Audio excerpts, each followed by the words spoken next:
How did this 4-minute Christmas short made by college kids turn into a billion-dollar comedy franchise? Welcome to the origin story of South Park.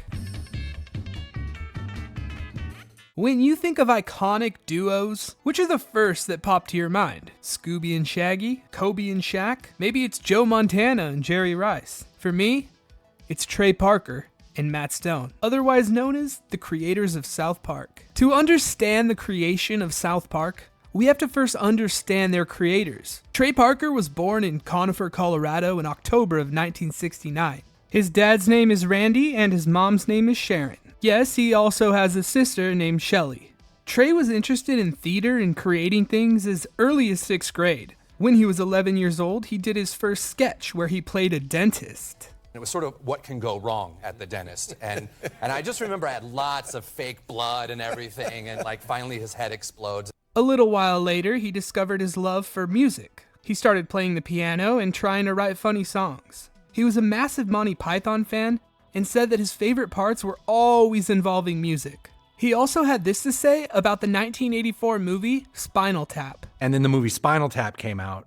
And I think that, I remember I was in junior high and I remember that really launched a whole nother thing for me, which was like, I listened to those songs over and over and thought about writing funny songs. And by the time I was in high school, I wrote my own album of funny songs. That album would be called Immature, a collection of love ballads for the 80s man.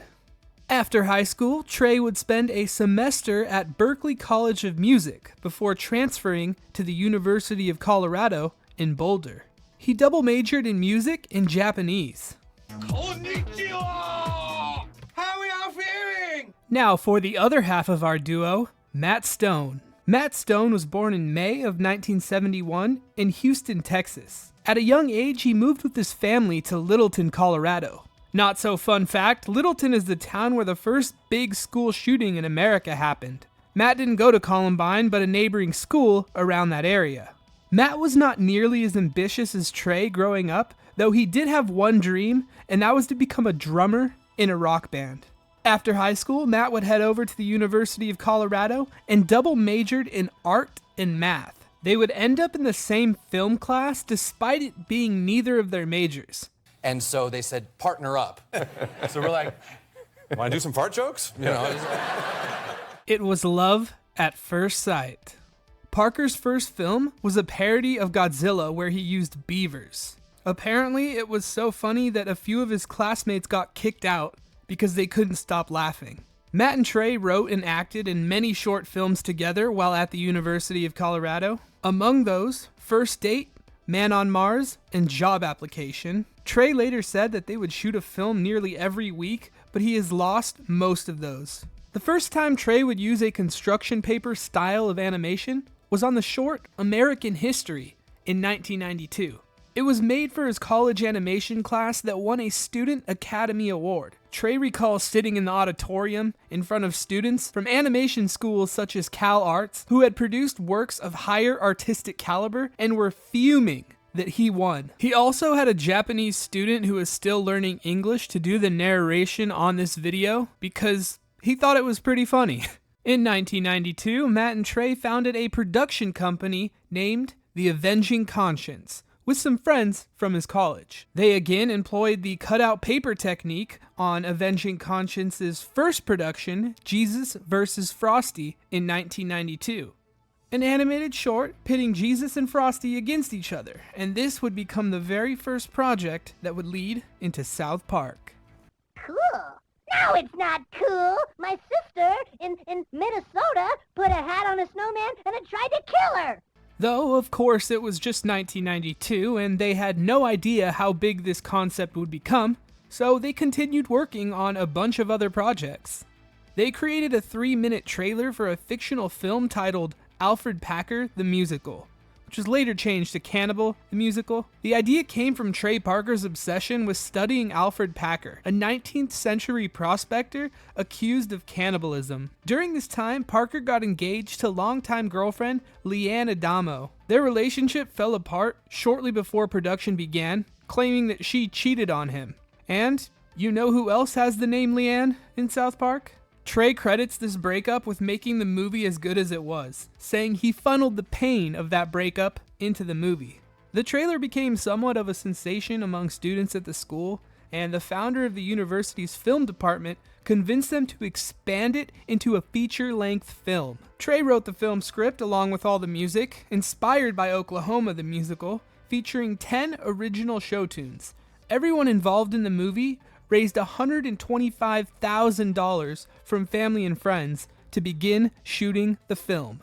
Of course, with a budget this low, it never became a commercial success, but it has definitely made them money over the years, and it has a pretty nice cult following on the internet even to this date. Despite initially believing themselves to be on the verge of success, the duo struggled for several years. Matt Stone was even sleeping on dirty laundry for upwards of a year because he could not afford to purchase a mattress. This was of course after they moved to LA, and they ran around pitching TV shows. At one point they were even trying to pitch children's shows to Fox.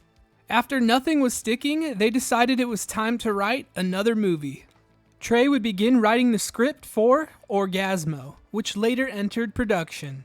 Orgazmo was a movie about a Mormon missionary who needed to make money. So, naturally, he got into porn.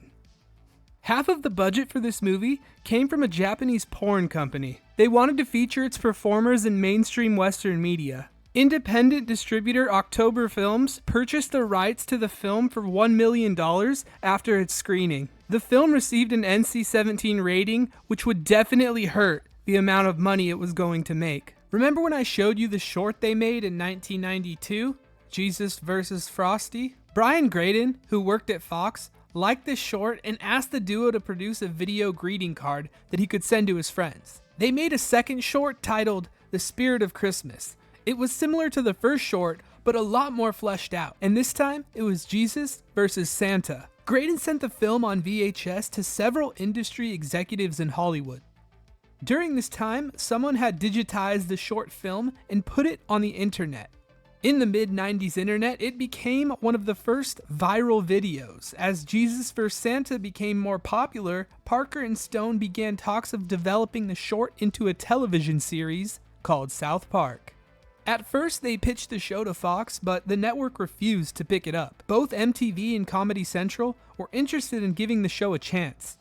Parker preferred the show to be produced by Comedy Central, fearing that MTV would be a lot more strict and try to turn it into a show for younger audiences. Thankfully, they went with Comedy Central, and the rest is history. Trey Parker and Matt Stone would go on to make one of the most successful TV shows of all time.